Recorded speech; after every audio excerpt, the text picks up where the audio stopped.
짜다가 목 아파서 간든 신앙교육을 위한 기독교 교육학 이어서 진행하도록 하겠습니다. 신앙교육을 위한 학문은 기독교 교육학입니다. 신앙교육에 대한 논의를 하기 전에 먼저 기독교 교육학의 학문적인 특징이 있는데요. 그 특징부터 이해할 필요가 있을 것 같습니다. 기독교 교육학은 신학의 하위 영역인 실천 신학을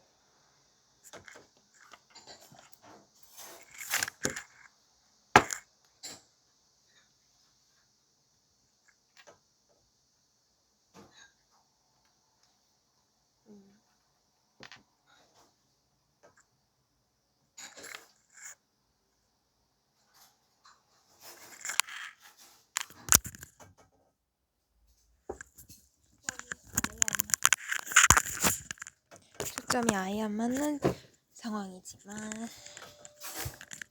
초점을 뜯을까요?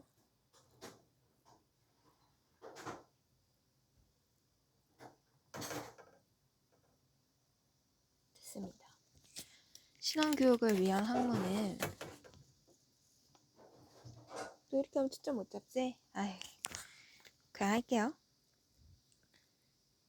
기독교 교육학의 학문적인 특징을 이해할 필요가 있습니다. 기독교 교육학은 신학의 하위 영역인 실천 신학을 한 영역으로 취급하는 경우도 있었으나 현재는 독자적인 학문으로 인정을 해주고 있어요. 옛날엔 실천 신학의 한 영역으로 보았다면 지금은 독자적인 학문으로 인정하고 있고 신학과 교육학과의 밀접한 관계가 있으나 독자적인 전문 영역으로 간주관적인 학문입니다. 기독교 교육학은 하나님의 교육에 대한 인간의 인식 노력이요 실천 노력으로 신학의 오리엔테이션이 되어 있습니다. 그렇겠죠. 일단 기독교 교육은 기독교를 교육한다는 내용이니까 하나님의 교육이잖아요. 동시에 기독교 교육학은 인간교육의 이론과 실천으로 일반 교육학의 모든 연구 결과들과 실천 이론들을 함께 호흡하고 있습니다. 기독교 교육의 핵심은 예수 그리스도겠죠. 교육을 한다는 점에서 일반 교육학과와도 공통되지만 교육의 내용, 이론적 근거, 교육의 주체, 교육의 대상에 대한 관점 등에 대해서 차이가 있습니다. 일반 교육하고 기독교 교육 주체를 비교해보면 일단 기독교 교육의 주체는 하나님이겠죠. 그러나 일반 교육학에서는 인간이 교육의 주체가 되어서 인간의 잠재력을 이끌어내고 실현시키고 인간이 살아가는 데 필요한 것들을 외부에서 학습자 안으로 넣어주는 것에 관심을 둡니다.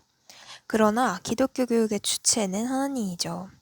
하나님께서 나타내신 하나님의 뜻, 계시를 인간으로 하여금 깨닫고 거기에 응답하도록 하는 교육이 바로 기독교 교육입니다. 또한 교육자와 학습자 사이에 성령의 인도로 이루어진다는 점. 이 성령님, 교육자와 학습자 사이에서 관계에서만 끝나는 것이 아니라 바로 성령의 인도까지 이끌어내는 것이 바로 이 기독교 교육의 핵심이라고 볼 수 있죠. 일반 교육 따라서 기독교 교육학을 위해 신학에 대한 이해가 필요한 것입니다. 그래서 기독교 교육학은 어쩌면 신학의 오리엔테이션이 되어 있다라는 그 비유가 이 점에서 와닿게 되는 거죠. 예수 그리스도를 통해 나타내신 하나님의 뜻을 제대로 알고 경험하고 성령의 역사하심을 인정하고 동역하여야 합니다. 교육학에서는 주로 교육을 피교육자의 밖에서부터의 것과 내부로부터의 것이 적절하게 상호작용하는 활동이라고 보는데요. 이런 개념을 담은 교육의 개념을 독일의 교육철학자 볼로는 만드는 교육과 기르는 교육 두 가지로 나눴습니다. 만들어갈 방향으로 목표를 정하고 피교육자를 변화시키고 만들어가는 교육을 말 그대로 만들어가는 거예요. 피교육자를 우리가 정한 목표대로 이끌어가는 것. 누군가를 피교육자를 만드는 것을 만드는 교육. 피교육자를 변화시키고 만들어가는 교육이 만드는 교육이고, 학습자의 외부로부터 학습자 안으로, 학습자 외부에서 학습자 안으로 더 나은 인간이 되도록 하는 교육을 기르는, 그러니까 그것이 바로 이제 만드는 교육이고, 기르는 교육은 피교육자 내부에 잠재되어 있는 능력을 이끌어내는 거예요. 원래 있던 그 사람의 학습자의 잠재적인 내용을, 그 잠재적인 능력을 이끌어내도록 도와주는 게 기르는 교육입니다. 만드는 교육은 교사 중심 교육으로 이루어지겠고, 기르는 교육은 학습자 안에 있는 능력을 끌어내는 것이기 때문에 기르는 능력은 이제 학습자 중심 교육으로 볼 수 있는 것입니다.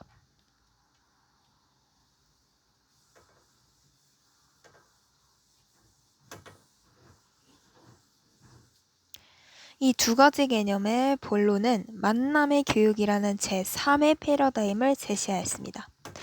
이건 무엇이냐? 만남의 교육이란 무엇이냐? 이는 사람이나 하나님과의 만남을 통하여 삶이 변화되는 것을 교육이라고 본 것입니다. 만남의 교육 개념이 기독교 교육에는 더 본질적이라고 할 수 있습니다. 성령의 역사로 인해 하나님을 만남으로 갑자기 삶이 변화되는 현상은 일반적으로 이제 기독교 교육에서 일반 교육으로는 설명할 수 없는 부분입니다. 따라서 만남의 교육은 초월적인 하나님의 역사를 강조하는 교육입니다. 왜냐하면 왜 초월적인 하나님의 역사를 강조하는 교육인지, 왜 그러냐? 만남의 교육이라는 개념이 기독교 교육에선 더 본질적인데 왜 그게 더 본질적이고 또 왜 초월적인 하나님의 역사를 강조하냐? 성령의 역사로 인해서 성령의 역사로 인해 하나님을 그 사람이 만났어. 그래서 그 사람의 삶이 변화되는 현상이 있기 때문에 기독교 교육에서는 일반 교육으로 설명할 수 없는 부분이 있기 때문에 초월적이고, 또 이것이 바로 종교적인 기독교 교육의 핵심, 본질이라고 할 수 있겠죠. 이런 만남의 교육을 위해 기독교 교육은 영적이고요, 신학적인 내용을 이해해야 합니다. 교육이 단순히 인간과 인간의 관계를 통해서만 일어나는 것이 아니라 하나님을 만나게 하여 회심하게 하고 변화되어 성장하도록 하는 데 있어서 하나님의 사역에 동참하고 성령의 도움이 필요한 교육의 만남이 이루어져야 기독교 교육이라고 할 수 있는 겁니다. 교육이 원래 일반적인 교육은 인간과 인간과의 관계였잖아요. 근데 기독교 교육은요, 하나님을 만나게 하여예요. 핵심은 하나님을 만나게 하여 어떤 변화가 일어나냐? 회심하고 변화가 되어 성장하는 것입니다.